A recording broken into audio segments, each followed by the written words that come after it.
Hey everyone, and welcome. We're about to pull back the curtain on something we all do. Binge our favorite shows, watch movies, and look at the hidden science of what's really happening inside your head when you press play. Let's dive right in. So let's start with the big question, right? Is your go-to series actually a workout for your mind, or is it, slowly turning it to mush? Well, the surprising answer from modern neuroscience is it might actually be doing both at the exact same time.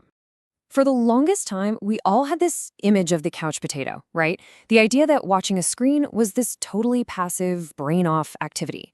But it turns out, thanks to some incredible new imaging tech, we now know the complete opposite is true.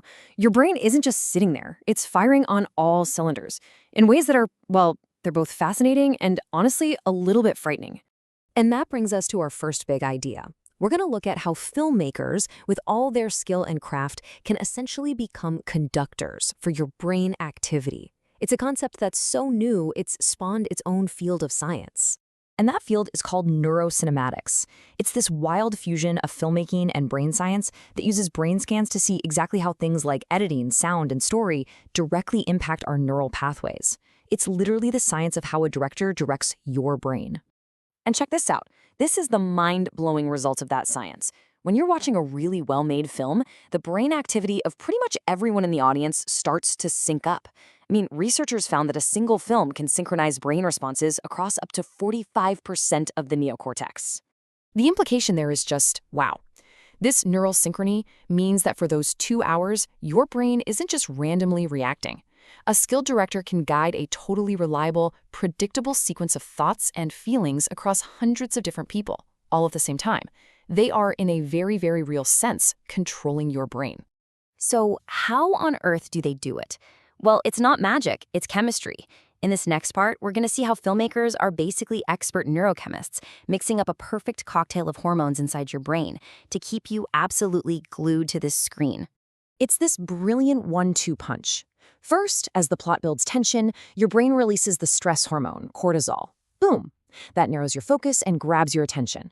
Then, as you start to connect with the characters and their struggles, your brain releases oxytocin. That's the bonding hormone. This mix of pure attention and deep empathy, that's what creates that magical feeling of being completely lost in a story. But filmmakers have another psychological trick up their sleeve, especially now, in the age of streaming. It's called the Zeigarnik effect. And it's the simple but incredibly powerful idea that our brains just hate leaving things unfinished. And this right here, this is the secret engine behind binge watching. A cliffhanger isn't just a clever plot device. It's what psychologists call a cognitive open loop. It creates this gnawing tension in your brain that absolutely demands to be resolved. And that is why the next episode button feels less like a choice and more like a neurological command. Your brain just craves that closure. Okay, so we've established our brains are super active when we watch stuff. But what's the long-term result of all this? Well, this leads us to the central paradox of screen time, this massive cognitive tug-of-war, where two totally opposite things are happening at once. So on one side of the rope, you've got what's called the sleeper curve. This is the idea that today's complex TV shows, with all their characters and twisting plot lines, are actually a workout for your brain, forcing you to track info and boost your working memory. But on the other side of the rope, there's the sleeper effect. And this is where it gets tricky. Over time, your brain remembers a fact you learned from a show, but it forgets the source was fiction.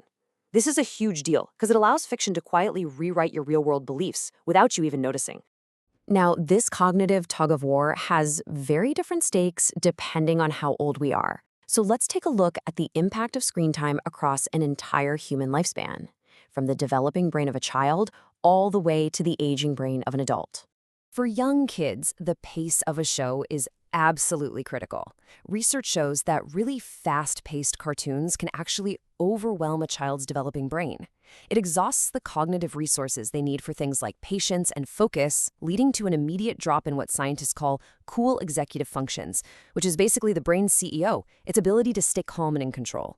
Now, for adults, the biggest danger might not be what you watch, but simply that you watch so much of it. High-volume TV viewing is, at its core, a sedentary behavior.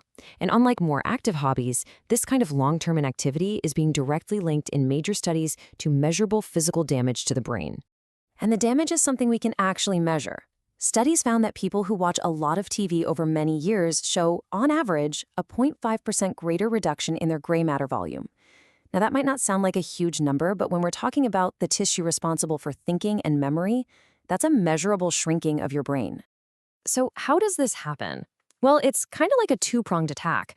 First, sitting for hours reduces blood flow to the brain, which it needs to stay healthy. Second, because watching TV isn't typically all that mentally demanding, you aren't building cognitive reserve. Think of that like a savings account for your brain's processing power. It's the mental fitness that protects you as you get older. This 1-2 punch can lead to a faster cognitive decline. Okay, after hearing all that, it might feel like our brains are just helpless against the power of the screen. But the science shows that's not true at all. The good news is, in this final section, we see that the most important factor is actually you. It really is about the choices you make. What you choose to watch can have completely opposite effects on your brain. For instance, constantly watching media violence leads to something called affective desensitization, where your brain's emotional response to seeing suffering literally gets weaker over time. But on the flip side, watching something like a nature documentary can trigger physiological restoration, which actively lowers your stress hormones and boosts brainwaves linked to relaxation. And this all comes down to one fundamental, kind of shocking truth. Our brains don't have some special for entertainment only mode. Whether it's a real person in front of you or a character on a screen, your brain uses the exact same hardware, the same systems for empathy, fear, and social connection that it evolved over millennia to help you survive in the real world. And that really leaves us with one final and I think pretty important question to think about. A great filmmaker can take the wheel and direct your neural activity for a couple of hours. But what about the rest of the time? Who's directing your brain for the other 22 hours of the day? The choice of what you feed your mind, that is ultimately always up to you.